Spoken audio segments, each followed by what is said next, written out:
আসমানও তৈরি করা হয়েছে, সূর্য ছিল না, তৈরি করা হয়েছে, চন্দ্র ছিল না, তৈরি করা হয়েছে। তাইলে তৈরি কে করলেন? প্রশ্ন জাগে না? যেহেতু এগুলো তৈরি হয়েছে, কেউ না কেউ পাঠাইছে, তিনি কে? আল্লাহ সুবহানাহু ওয়া তাআলা। তাহলে আমি সূর্য দেখতে পেলাম, চন্দ্র দেখতে পেলাম, আসমান দেখতে পেলাম, জমিন দেখতে পাইলাম, আমি আমার দেহকে দেখতে পাই। তাহলে আমার দেহ কে তৈরি করলো? আসমান কে তৈরি করলো? জমিন কে তৈরি করলো? সূর্যকে তৈরি করলো? চন্দ্রকে তৈরি করলো? প্রশ্ন আসে কিনা? সব কথার জবাব একটা, আল্লাহ। বলেন আল্লাহ সুবহানাহু ওয়া তাআলা। তো সে আল্লাহ তৈরি করছেন, এই জন্য আমরা দেখতেছি। তাহলে সে আল্লাহকে তো চিনা দরকার, দেখা দরকার, কি বলেন?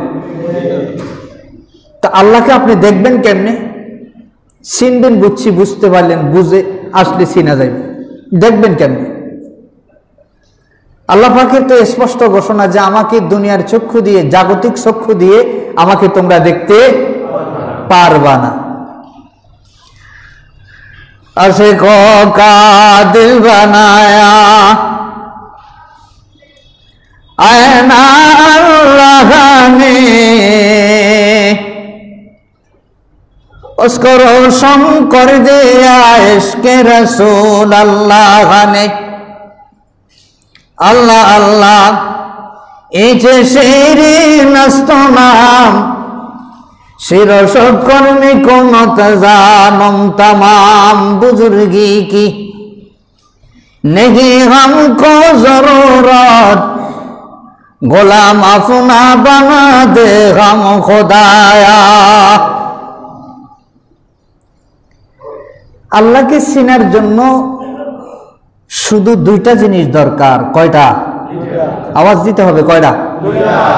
দুইটা জিনিস দরকার আল্লাহকে চিনতে হবে। এক নম্বরে চিনতে হবে, থাকতে হবে মস্তিষ্ক শক্তি, কলবি শক্তি প্রখর। দুই নম্বরে থাকতে হবে চেষ্টা। দুই নম্বরে থাকতে হবে কি? চেষ্টা। ওয়াইদা সালুহাত সালুহাল জাসাদু কুল্লুহু ওয়াইদা ফাসাদাত ফাসাদাল জাসাদু কুল্লুহু আলা ওয়াহিয়াল কলব। অন্তর দিমাগ যদি সুস্থ থাকে, মনিবকে চিনার দেখা সহজ হয়ে যাবে। ওয়াল্লাযীনা জাহাদু ফীনা লানাহদিয়ান্নাহুম সুবুলানা।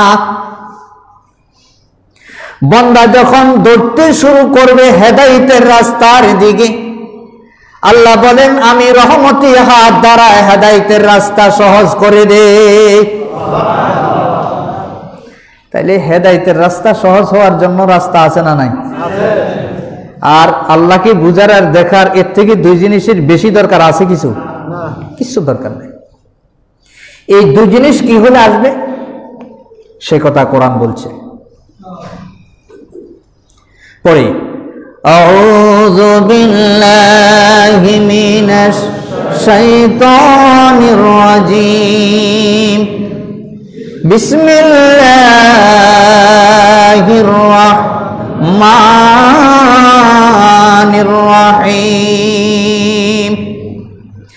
জাআলাল্লাহুল কাবাতাল বাইতাল হারামা কিয়ামান লিন্নাস ওয়াশ-শাহরাল হারামা ওয়াল হাদিয়া ওয়াল কলাইদা ذلك لتعلموا أن الله يعلم ما في السماوات وما في الأرض وأن الله بكل شيء عليم। صدق الله العظيم। সূরাতুল মায়েদা 97 নম্বর আয়াত। সূরাতুল মায়েদা হচ্ছে 5 নম্বর সূরা। এই সূরার মধ্যে, এই সূরার 95 নম্বর আয়াতে কারিমার মধ্যে আল্লাহ তাআলা বলেন, তোমাদের দিমাগ, দিল, কলব, মস্তিষ্ক যদি ঠিক রাখতে হয় আর তোমরা যদি চেষ্টা চালাইতে হয়, তাহলে তোমার সামনের করণীয় কাজগুলো কি তুমি জেনে নাও। সুবহানাল্লাহ। সেগুলো কি? জাআলাল্লাহুল কাবাতাল বাইতাল হারাম। আল্লাহ তাআলা ইরশাদ করেন, আল্লাহ রাব্বুল আলামিন সম্মানিত গৃহকে তৈরি করছেন তোমাদের নিদর্শনের জন্য। নিদর্শন বুঝার জন্য, তোমাদের কল্যাণের জন্য কি করছেন? সম্মানিত গৃহ খানা কাবা তৈরি করছেন। সুবহানাল্লাহ বলতেন না? এখন সম্মানিত খানা কাবার মধ্যে আল্লাহ তৈরি করছেন, ঠিক আছে, এখানে কাজ কি? কাজ হচ্ছে তামাম দুনিয়ার সমস্ত মানুষ ওই খানা কাবার দিকে ফিরে সেজদা করবে। এক নম্বর কাজ, খানা কাবার দিকে ফিরে কি করবে? সেজদা করবে। যারা কাবার পশ্চিম দিকে আছে তারা পূর্ব দিকে করবে, যারা দক্ষিণ দিকে আছে উত্তর দিকে করবে, যারা উত্তর দিকে আছে তারা দক্ষিণ দিকে করবে, যারা আমরা পূর্ব দিকে আছি আমরা পশ্চিম দিকে করি। সেজদা আখের কোন দিকে ফিরে করা হয়? কাবার দিকে। কোন দিকে? কাবার দিকে। নাম্বার 1। 2 নাম্বার হচ্ছে কিয়ামান লিন্নাসি ওয়াশ শাহরুল হারামা ওয়াল হাদিয়া ওয়াল কালাইদা।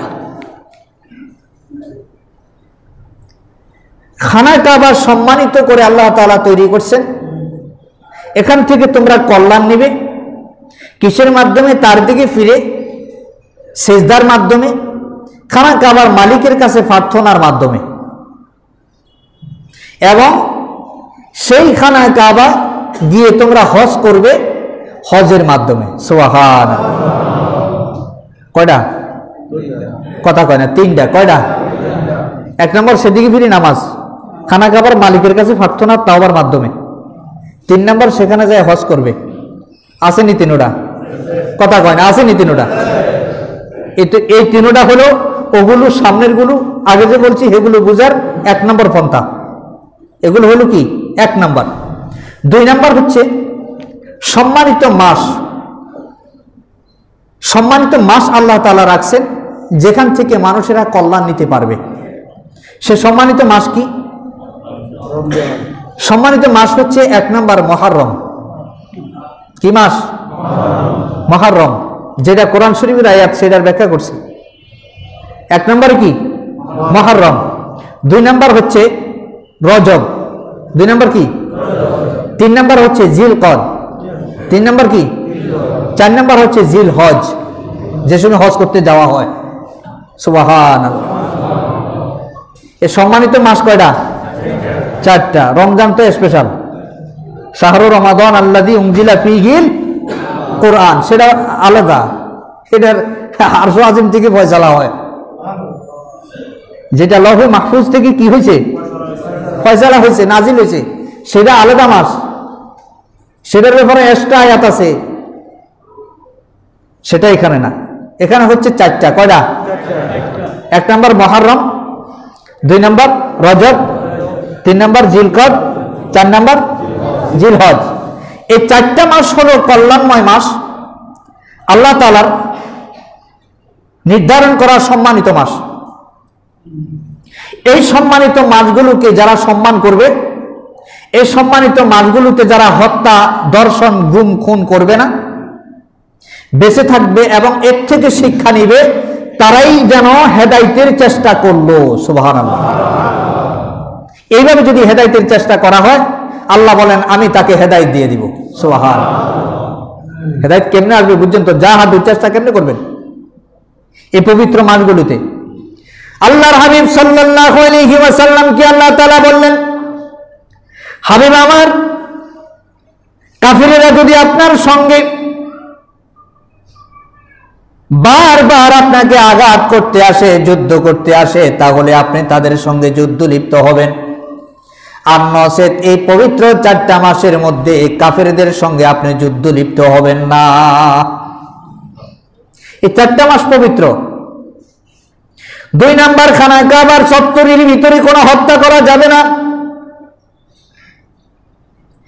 ঠিক এমনি ভাবে খানা কাবার সারা পৃথিবীর জমিনে আনাসে খানাসে যত জায়গায় থাকবে, এখানা কাবার শাখা মসজিদ, এই মসজিদের এরিয়ার ভিতরেও কোনো হত্যাযোগ্য কোনো কাজ চলবে না।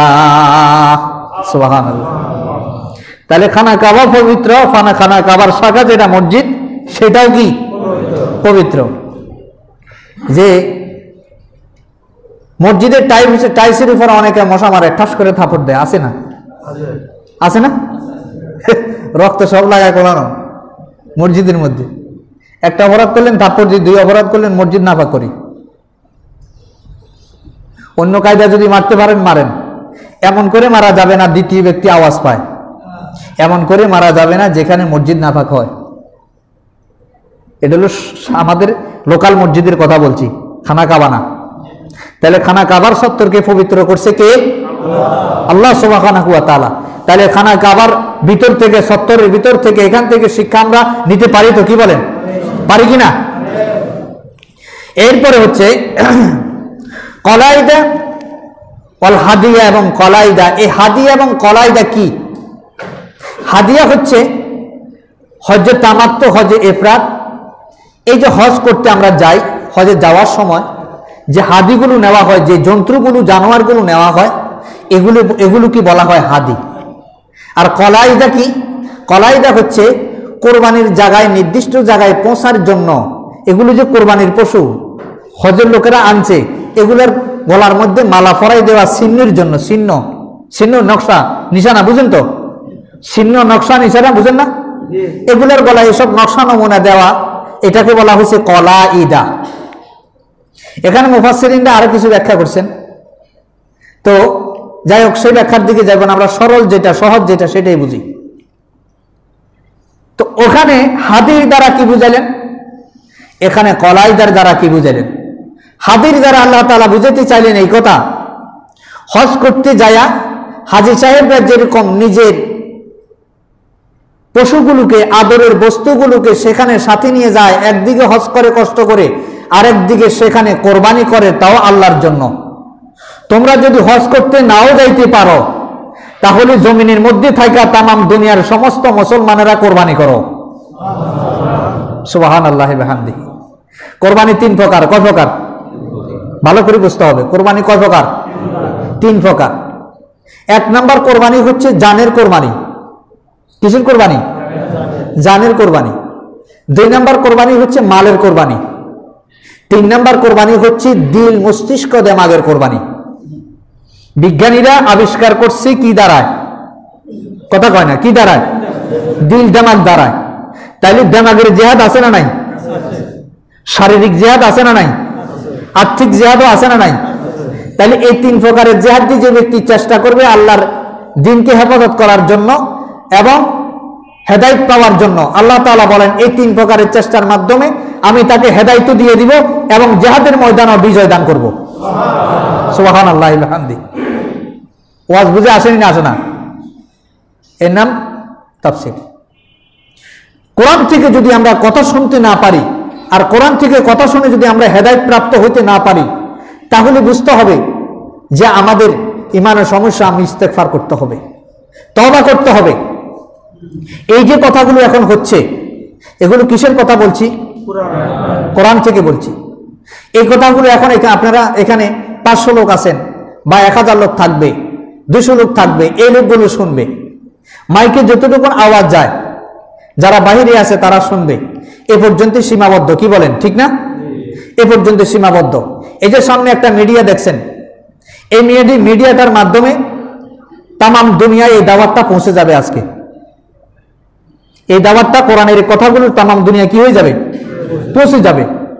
এই সারা দুনিয়ার একটা মানুষ যদি 50টা এলাকায় যায়, 50টা মানুষ আরো শোনে, ওই 50টা মানুষের কাছে দাওয়াতটা গেল কিনা?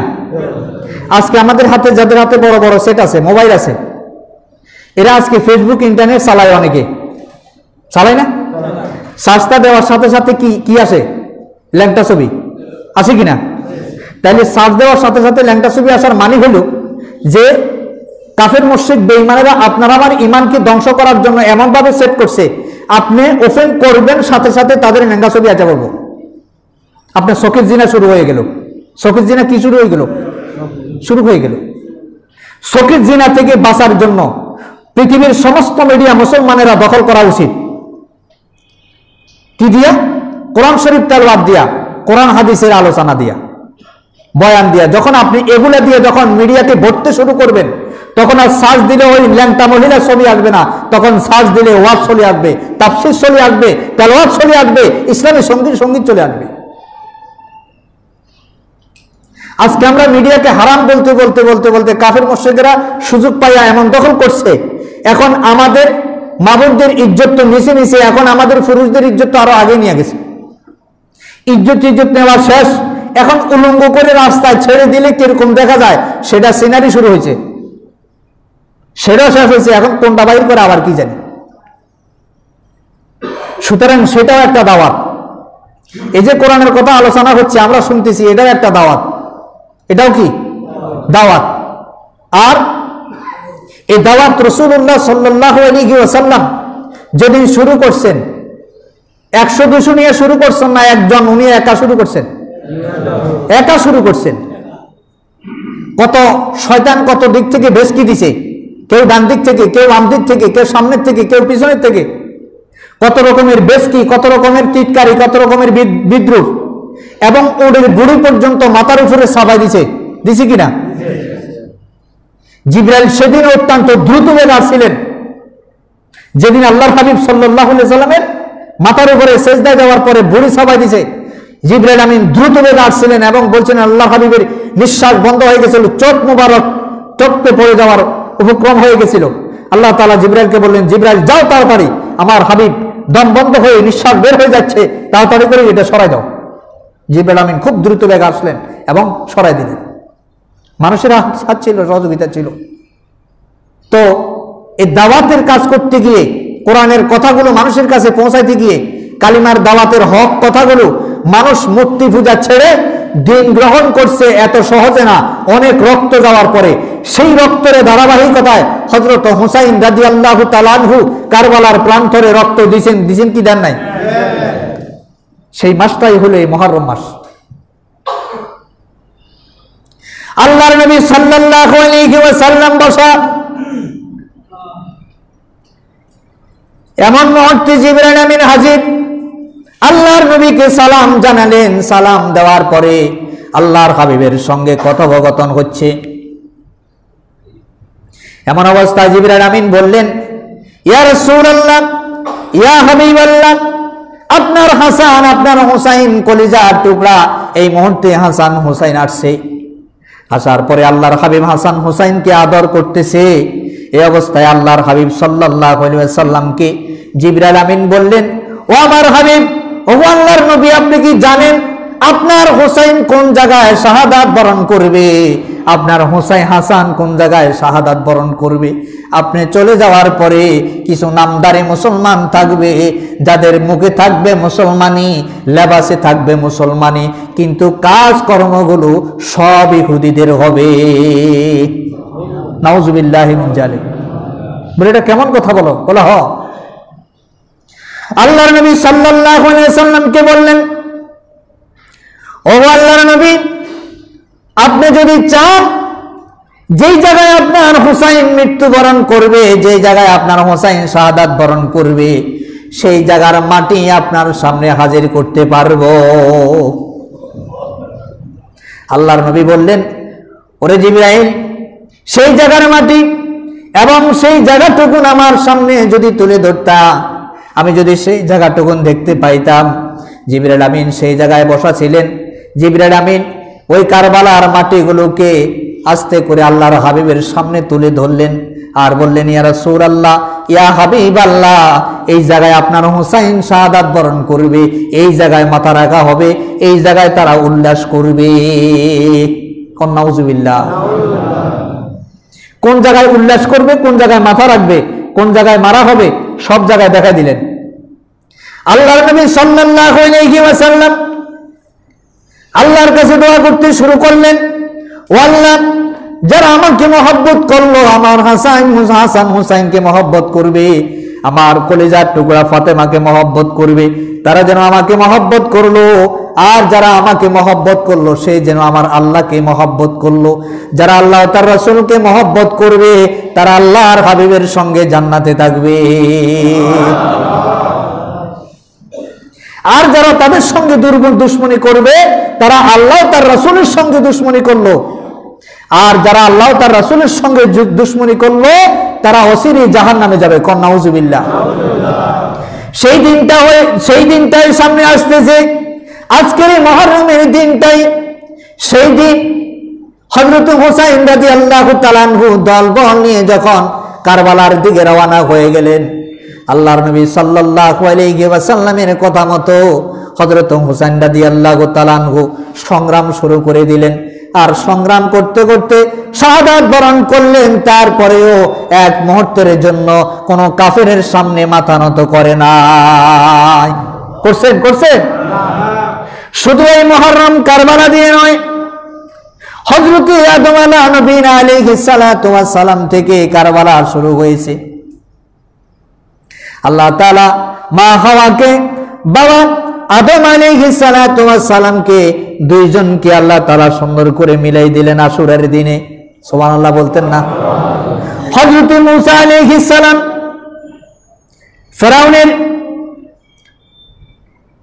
গণ্ডির ভিতরে পড়ে গেল,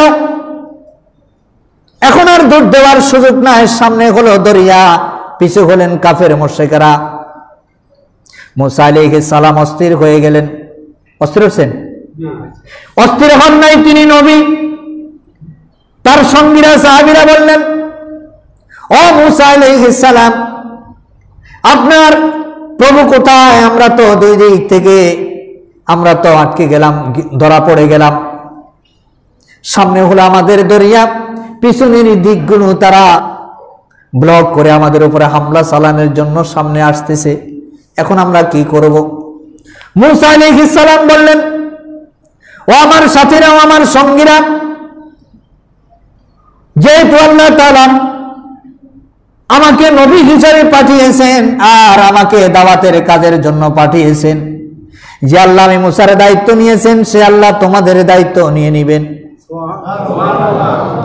আর যে আল্লাহ আমাদের দায়িত্ব নেবেন সে আল্লাহ কোনদিন কাফের বেঈমানদের হাতে আমাদেরকে লাঞ্ছিত করবেন না।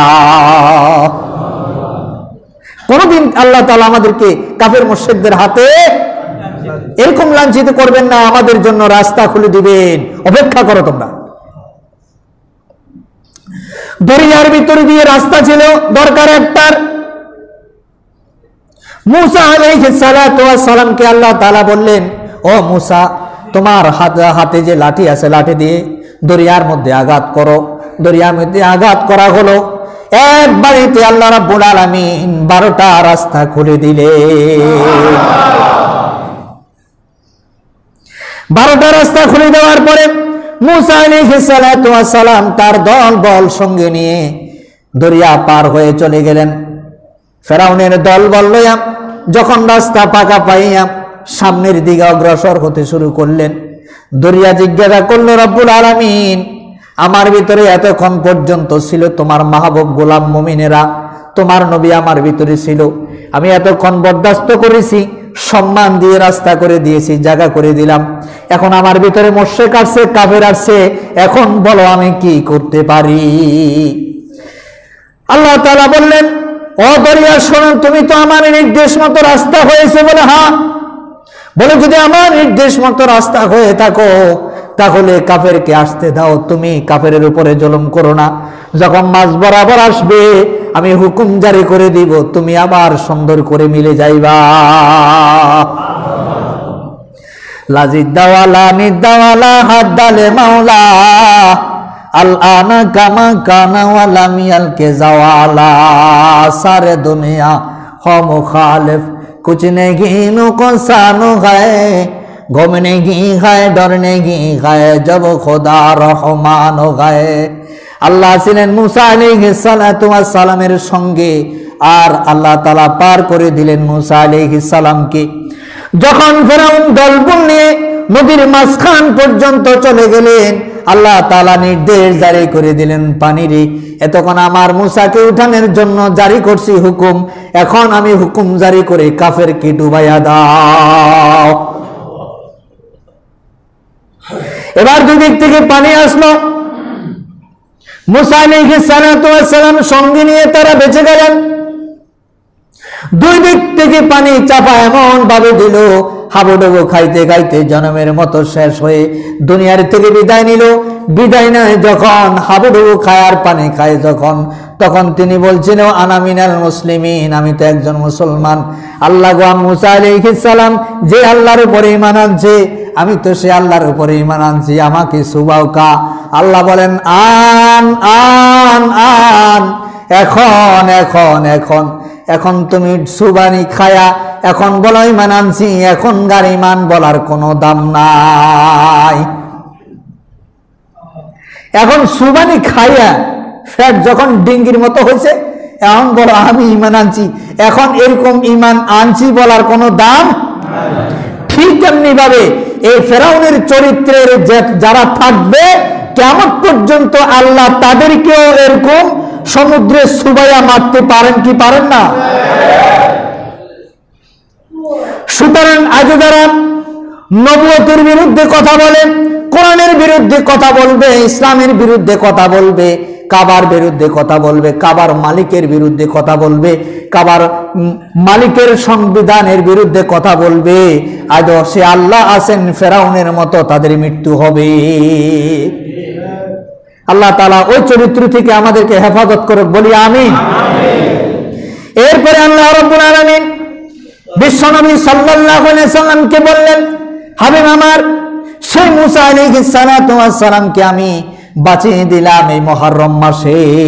সুবহানাল্লাহ। তাইলে মুহররম মাসের মর্যাদা আসেনি না আসে না?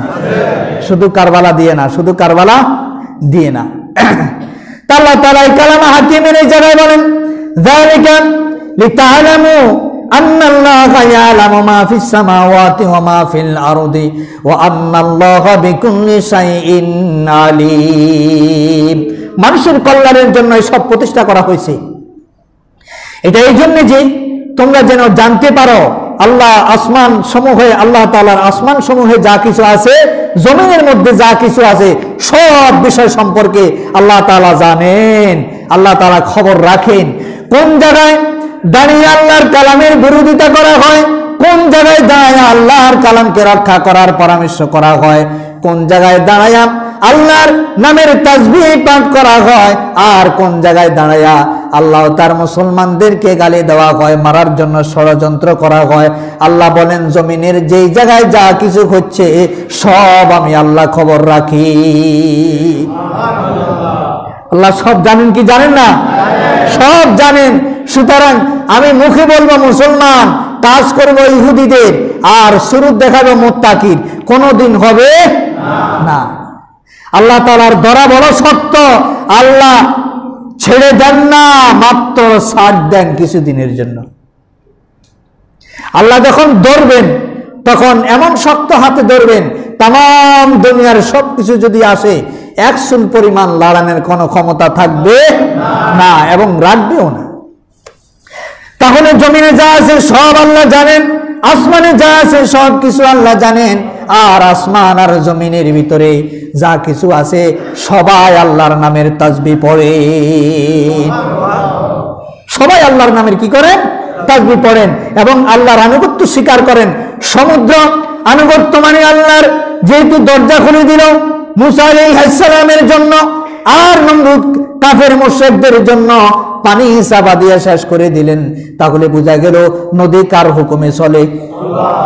নদী আল্লাহর হুকুমে চলে, সূর্যটা আল্লাহর হুকুমে চলে, চন্দ্রটা আল্লাহর হুকুমে চলে, তারকারাজিগুলো আল্লাহর হুকুমে চলে, সবগুলো আল্লাহর হুকুমে চলে। কিন্তু আমাদেরকে আল্লাহ তাআলা এতটুকু দিমাগ দিয়েছেন, আপনি ইচ্ছা করলে ভালো করতে পারবেন, ইচ্ছা করলে খারাপও করতে পারবেন। এই দিমাগ দিয়ে আমাদেরকে আল্লাহ তাআলা তৈরি করছেন বিদায় আমরা পাওয়ারে দেখায়া ভালোটা না করে খারাপ কাজের দিকে দৌড়াই। নাউজুবিল্লাহ। আমাদেরকে এই দিমাগ আল্লাহ দিছেন, ইচ্ছা করলে আপনি ভালো করতে পারবেন, ইচ্ছা করলে আপনি খারাপও করতে পারবেন, ইচ্ছা করলে আপনি মাথায় বাড়ি দিয়ে মাইরেও ভালাইতে পারবেন কাউকে, আবার ইচ্ছা করলে ছেড়েও দিতে পারবেন।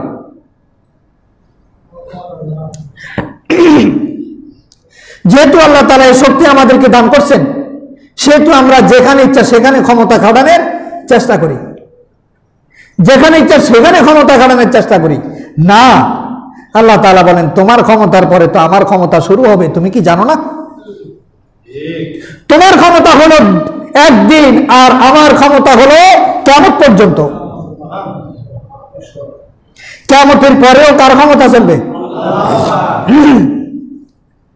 হাসরের ময়দানে আল্লাহর ক্ষমতা,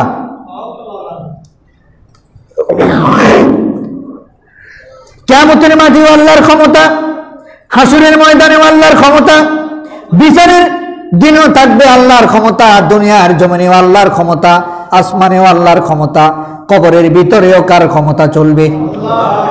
কবরের ভিতরে আল্লাহর ক্ষমতা চলবে। আপনি যতই এখন বাহাদুরি করেন, আমি যতই বাহাদুরি করি, যখন চক্ষুটা বন্ধ হয়ে যাবে, কবরের ভিতরে নিয়ে শোয়াই দেওয়া হবে, সেখানে অস্ত্র থাকবো? আপনি কোন দলের লোক জিজ্ঞাসা করবে? আমলি করছেন না, বিএনপি করছেন না, জাতীয় পার্টি না, জাসদ না বাসদ, এটি কিছু প্রশ্ন করবে না। প্রশ্ন করা হবে মার রব্বুকা, রবকে চিনছত রবে রে, অমা দিনুকা, দিন কি ছিল? মানুষের তৈরি করা সংবিধান দিয়ে তোমার জীবন পরিচালনা করলা, না আল্লাহর দেওয়ার সংবিধান দিয়ে তোমার জীবন পরিচালনা করলা? যদি আল্লাহর দেওয়ার সংবিধান দিয়ে জীবন পরিচালনা করে থাকো, তাহলে নিশ্চয়ই তোমার দিন হবে ইসলাম, নিশ্চয়ই তোমার দিন হবে ইসলাম। রব হবে কে? আর নবী হবেন মুহাম্মদুর রাসূলুল্লাহ সাল্লাল্লাহু আলাইহি ওয়াসাল্লাম। কারণ আল্লাহ তাআলা বলছেন, আমার নবীর আদর্শের উপরে আর কোনো আদর্শ নাই। যে ব্যক্তি আমার নবীর আদর্শ মানবে, সে ব্যক্তি আমার জান্নাতে থাকবে। সুবহানাল্লাহ। যে ব্যক্তি নবীর আদর্শ মানবে, সে ব্যক্তি আল্লাহর জান্নাতে ঢুকবে। আর যে ব্যক্তি আল্লাহর নবীর আদর্শকে বাদ দিবে, সে ব্যক্তি ফেরাউন আর নমরুদের সঙ্গে জাহান্নামে জ্বলবে। নাউযুবিল্লাহ। আল্লাহ তাআলা বলেন, আন্নাল্লাহা বিকুল্লি শাইইন আলিম। আল্লাহ তাআলা এবং জমিনে যা আছে, আসমানে যা আছে, সব তো জানেন, আর আল্লাহ সব কিছু সম্পর্কে সম্যজ্ঞাত। তিনি খবরও রাখেন, শুধু জানেন যে তা না, সবকিছুর খবরও তিনি রাখেন।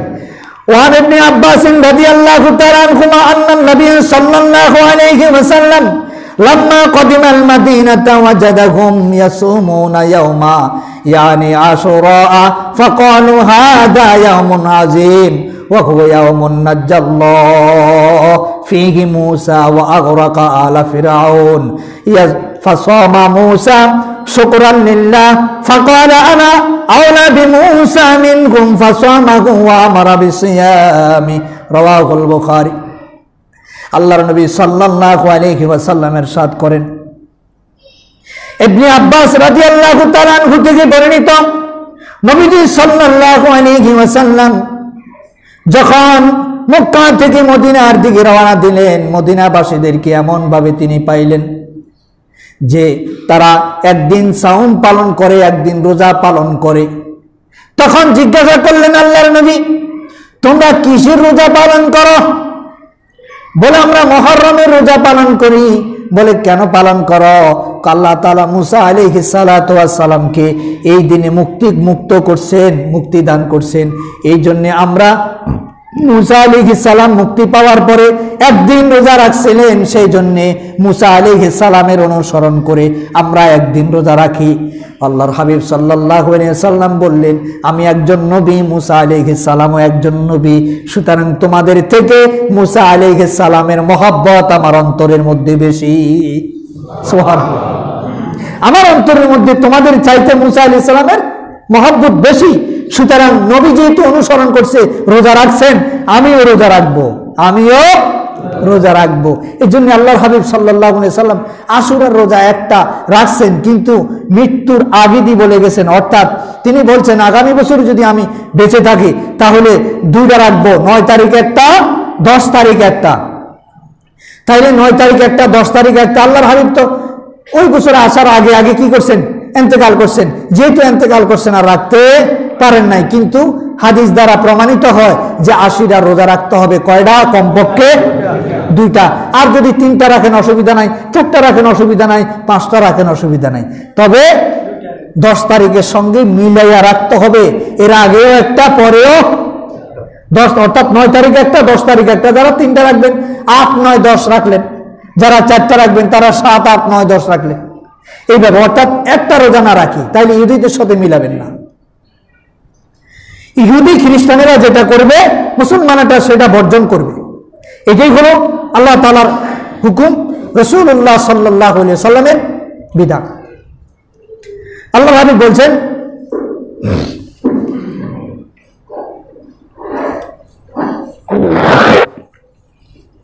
যে আমার সাহাবীরা তোমরা নিজেরাও রাখবে এবং কাফির মুশরিকদেরকে যখন দেখবে একটা রোজা রাখে, তোমরা তাদের থেকে একটা রোজাকে বর্জন করে তোমরা দুইটা রোজা রাখবে। তাহলে আমরা এখানেও জানতে পারলাম একটা রোজা আশুরার দিনে রাখা ঠিক নয়। কয়টা রাখতে হবে? কমপক্ষে দুইটা। এরপরে আবু মুসা আশআরী রাদিয়াল্লাহু তাআলা আনহু থেকে বর্ণিত, রাসূলুল্লাহ সাল্লাল্লাহু আলাইহি সাল্লাম বলেন, এরপরের কাজ কি? রোজা তো রাখবা এবং এখান থেকে শিক্ষা নিবা এবং ক্ষুধার্তকে অন্ন দিবা এবং রোগাক্রান্ত ব্যক্তির সেবা করবা এবং কষ্টে পতিত, যিনি ক্ষতিগ্রস্ত, জালেমদের কবলে পড়ে তিনি মজলুম হয়ে গেছেন, জুলুমের শিকার, তাকে উদ্ধার করার জন্য চেষ্টা করবা। সুতরাং এই দিনে মুসলমানেরা চেষ্টা করছে দিনকে রক্ষা করার জন্য, মুসলমানদেরকে রক্ষা করার জন্য, আর কাফের মুশরিকেরা চেষ্টা করছে কি করার জন্য? মুসলমানদেরকে দুনিয়া থেকে বিদায় করার জন্য। শেষ পর্যন্ত জয়লাভ করছে কারা? মুসলমানেরা। ওই হাসান হুসাইনের রক্ত মাটিতে পড়ার কারণে আল্লাহ তাআলা কিয়ামত পর্যন্ত দিনকে এরকম ভাবে মুসলমানদের কলিজার মধ্যে ঢুকাইয়া দিলেন যে আমার সাহাবীরা রক্ত দিল, আমি নবী রক্ত দিলাম, আমার হুসাইন পর্যন্ত রক্ত দিল, হুসাইনের সঙ্গীরা রক্ত দিল। সুতরাং এই জমিনকে ইসলামের জন্য আল্লাহ তাআলা কবুল করে নিল। কিয়ামত পর্যন্ত এই জমিনের মধ্যে ইসলাম থাকবে এবং আছে। যত প্রকারের কাফের মুশরিকেরা সংবিধানের মধ্যে থেকে ইসলাম বাদ দিতে চাবে, বাদ দিতে পারবে না। আল্লাহ তাআলা আমাদের দিনকে হেফাজত করো, আমাদেরকে হেফাজত করো এবং আমাদের সংবিধান থেকে শুরু করে তাম দুনিয়ার মানুষের কানে আমরা ইসলামের দাওয়াত পৌঁছায় দিতে পারি, সেই তৌফিক আল্লাহ আমাদের সকলকে দান করুক। বলি আমিন। আসসালামু আলাইকুম ওয়া রাহমাতুল্লাহ।